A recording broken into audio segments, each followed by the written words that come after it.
It involves the parents of students who have autism and other special needs, and they find themselves right now fighting to make sure their kids can continue to get the help they need at and in school. Tonight, Pasco County reporter Eric Waxler with new in-depth reporting and why parents fear new restrictions will only hurt their children.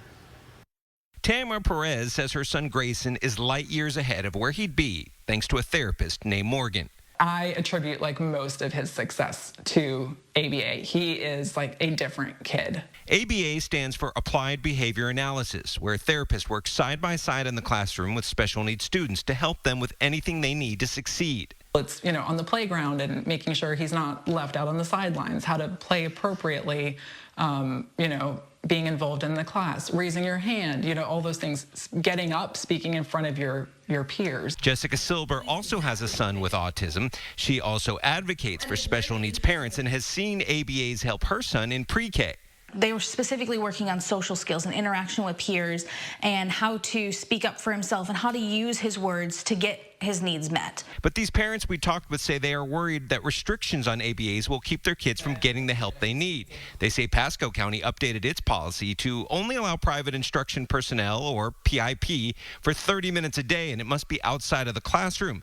The Pasco School District says they work to accommodate as much as they can. This year they say they've had more than 600 requests for PIP. And there is concern that too many people in the classroom can cause disruptions. But these parents say therapists actually help limit those disruptions. Tamara, whose son goes to school in Hillsborough County, says her son's principal was very cooperative. But when a new principal came in, things changed. There was definitely pushback, and that's kind of how the whole Project ABA Rights group started. The Project ABA Rights Facebook group has more than 500 members. Their goal is to push lawmakers to make sure these in-classroom therapists, which are often prescribed by doctors, are able to continue helping.